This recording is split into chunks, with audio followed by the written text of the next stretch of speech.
उसको ही दे सकते। तो हनुमान जी गए माता सीता का पता लगाने। माता सीता पता लगाने के लिए गए तो उनको कई देवियों से भेंट करने पड़ी। सबसे पहले तो माता जी मिल गई, सुरसा नाम है इनकी माता।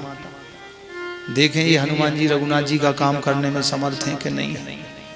सो सुरसा ने जस जस सुरसा बदन बढ़ावा, तास दून कपि रूप दिखावा, कंपटीशन चला। तो चलते चलते बराबरी पे रहे हनुमान जी। बाद में सुरसा माता ने सत जो जनते आनंद कीना।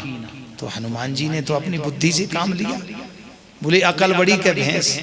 बोले महाराज वैसे तो भैंस बड़ी है लेकिन अकल तो अकल ही। तो हनुमान जी बुद्धि में तो अग्रगण्य है ही।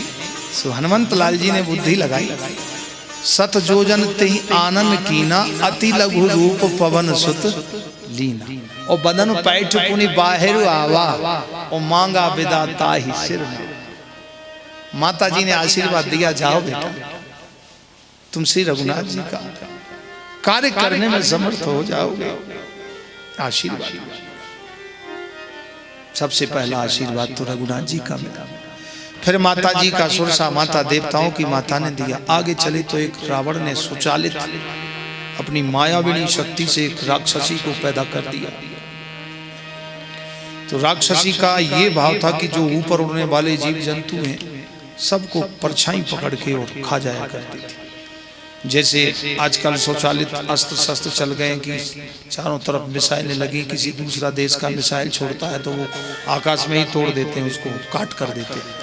तो रावण ने अपनी मायावी शक्ति से लंका की सुरक्षा के लिए चारों तरफ दैत्य राक्षसियां बैठा रखी थी कि लंका के ऊपर कोई आता है, अटैक करता है, कोई भी जीव जंतु जाता है ऊपर उड़ के तो उसको खत्म कर देगा।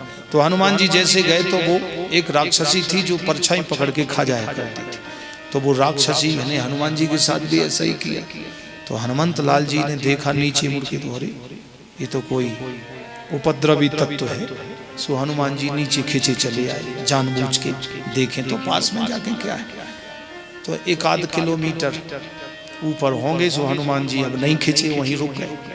अब उसने खूब ताकत लगा दी, पसीना आ गया राक्षसी को, पूरी मायावी शक्ति लगा दी। हनुमान जी ना हिले ना डोले।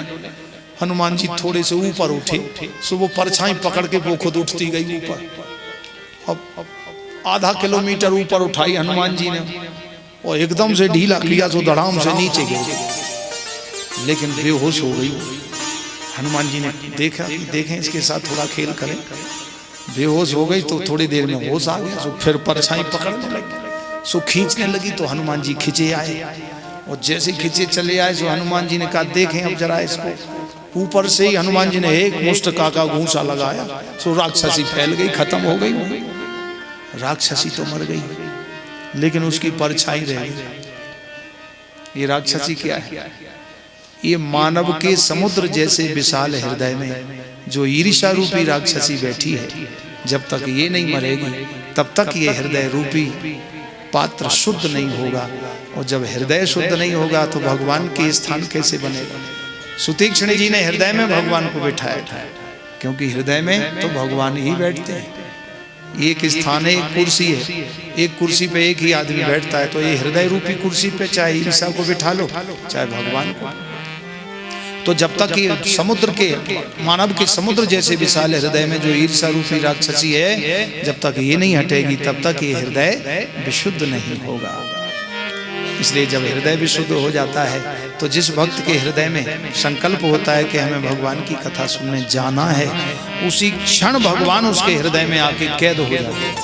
सद्यो हृदय वरुध्यते कृत भी, सद्यो हृदय अवरुध्यते। अवरुद्ध माने कैद हो जाते हैं। और फिर वो भक्त चाहे कि मैं भगवान को निकाल दूं हृदय से, नहीं निकल सकता। और भगवान चाहे कि मैं निकल जाऊं, नहीं निकल पाता। क्योंकि जिसका हृदय विशुद्ध है भगवान उसी हृदय में बैठते हैं। ऋषि अगस्त्य का सुश्रुत से जाना, नाम सुतीक्ष्ण रति भगवान। तो विशुद्ध हृदय में भगवान आ जाते हैं। तो जब भगवान चाहे कि मैं निकलूं हृदय से, नहीं निकल पाते। और भक्त चाहे कि मैं निकाल दूं, नहीं निकाल पाते। ऐसे गोपी जमुना जी के किनारे बैठी, जमुना जी के किनारे बैठी 1 घंटा हो गया। 2 घंटा हो गए, नारद जी आकाश रूप में मार्ग से देख रहे थे कि जी गोपी 2 घंटा से बैठी है, 3 गागर रखे पानी की, और ये पता नहीं या तो सास से लड़के आई होगी या सास ने मारा होगा। अक्सर कछु बात हुए तो सास बहू पर बात आती, होता भी है लेकिन सब जगह नहीं होता। अब नारद जी ने सोचा हो सकता है या पति से रूठ के आई होगी या यहाँ क्यों बैठी 2 घंटा से। सो नारद जी आए, गोपी से कहा, गोपी क्या बात है, तुम क्यों बैठी हो यहाँ, तुम्हें अपने घर का काम नहीं करना? ये 3 गागर पानी की भरे रखी जमुना तट पे। गोपी की बात सुन के नारद जी चकित रह गए। बाबा मैं ना तो रूठ के आई, ना हमारे घर वालन ने हमें कोई परेशान करे, मैं तो जा जमुना ते प्रार्थना कर रही हूँ। कहा, बोले जमुना ते कह रही हूँ कि जमुना पटरानी तू तो कृष्ण की पटरानी है, या कन्हैया को अपने पास धर राख, जाने मेरे घर को काम काज बंद कर रखे हुए, या कि मारे में काम काज ना कर पाऊं, ये मेरे हृदय से ना निकले, या सो मेरे हृदय से तू ले ले, जमुना अपने संग में रख ले, मैं प्रार्थना कर रही हूँ नारद बाबा। नारद जी बोले धन्य है गोपी, बड़े बड़े तपस्वी मनस्वी, सारा जगत त्रिभुवन जिस परमात्मा की चरण रज को चाहता है और वो तुम्हारे हृदय से नहीं निकल रहे। धन्य है गोपी तेरी भक्ति, प्रणाम करके चले गए। तो ये है जब जिसका हृदय विशुद्ध हो जाता है तो भगवान हृदय से नहीं निकलते। इसलिए गोपी ने बहुत प्रार्थना करी, भगवान नहीं निकलते, क्योंकि जिस हृदय में ईर्ष्या नहीं है ये किसी को नहीं छोड़ती।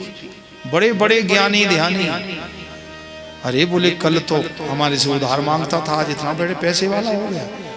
जो ही अपने से ऊपर उठता हुआ देखा, सो ही उसकी परछाई पकड़ के खींचना और गिराना शुरू किया। इसी वृत्ति का नाम है ईर्ष्या। जब तक ये ईर्ष्या नहीं हटेगी हृदय से, तब तक कृष्ण प्रेम भगवत प्रेम नहीं हो।